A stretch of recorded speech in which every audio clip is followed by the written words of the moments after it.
প্রথমে যে নিযুক্ত থাকেন তার নাম হচ্ছে ম্যালিয়াস, তারপরে হচ্ছে থাকে ইনকাস, তারপরে হচ্ছে স্টেপিস, যিনি হচ্ছে মানুষের সবচেয়ে ক্ষুদ্র অস্থি। এই ভেস্টিবুলার ককলিয়ার নাম, যেটা হচ্ছে এই ভেস্টি তোমার ককলিয়া থেকে তৈরি হয়েছে। আর এটা হচ্ছে দুইটা অ্যাকচুয়ালি অংশ আছে, একটা ভেস্টিবুলার পার্ট, একটা ককলিয়ার পার্ট। তো কানের ক্ষেত্রে আমরা জানি বাইরে একটা টিম্প্যানিক পর্দা থাকে, টিম্প্যানিক পর্দার মধ্যে ভাইব্রেশন তৈরি হয়।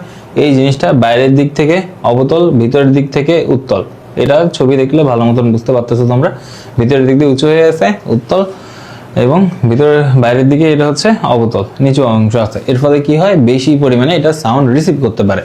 আমরা এখানে ভূকর্ণ, মধ্যকর্ণ, অন্তকর্ণ অত ভালোভাবে দেখতেছি না, আমরা কিছু পার্ট দেখতেছি। বাদবাকি জিনিসপাতিগুলো আমরা ক্লাসে ডিসকাশন করব।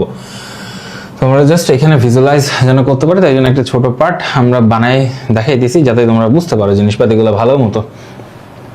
আচ্ছা, এরপরে মধ্যকর্ণে যে অংশ থাকে, এখানে হচ্ছে তিনটা হাড্ডি থাকে মূলত। তো ওইখানে মধ্যকর্ণে এই হাড্ডি বাদে আরো অনেক জিনিসপাতি থাকে, বাট আমরা জাস্ট এখানে যা দেখা যাইতেছে এগুলো ভিজুয়ালাইজ করার চেষ্টা করি। তো প্রথমে যে নিযুক্ত থাকেন তার নাম হচ্ছে ম্যালিয়াস, তারপরে হচ্ছে থাকে ইনকাস, তারপরে হচ্ছে স্টেপিস, যিনি হচ্ছে মানবদেহের সবচেয়ে ক্ষুদ্র অস্থি, আর সবচেয়ে বড় অস্থিকে ফিমার, ঠিক আছে। সবচেয়ে ক্ষুদ্র কোষকে শুক্রাণু, এরকম আর কি জিনিসপাতিগুলো একটু জেনে রাখবো। সবচেয়ে বড় কোষ কি, উট পাখির ডিম।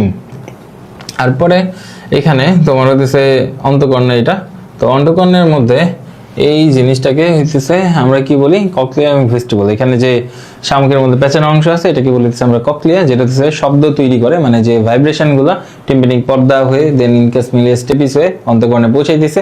ওইটা থেকে আমরা সাউন্ডের সেন্সেশন পাই এই ককলিয়ার মাধ্যমে। ককলিয়ার সাথে দেখো একটা নার্ভ যুক্ত আছে, এটাকে হচ্ছে আমরা সমন্বয় নিয়ন্ত্রণ চ্যাপ্টারে যে 8 নাম্বার একটা স্নায়ু পড়ছিলাম না, ভেস্টিবুলো ককলিয়ার নার্ভ। এইটা হইতেছে সেই ভেস্টিবুলো ককলিয়ার নার্ভ, যেটা হইতেছে এই ভেস্টি তোমার ককলিয়া থেকে তৈরি হইতেছে।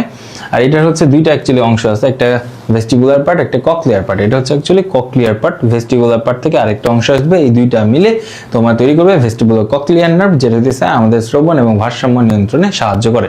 ককলিয়ার পার্ট আমাদের শ্রবণ অনুভূতি তৈরি করে, যে ভাইব্রেশন গুলো আসে ওগুলাকে আসলে আমরা একটা হেয়ারিং বা একটা সাউন্ডে কনভার্ট করে আমার ব্রেন ইন্টারপ্রেট করে।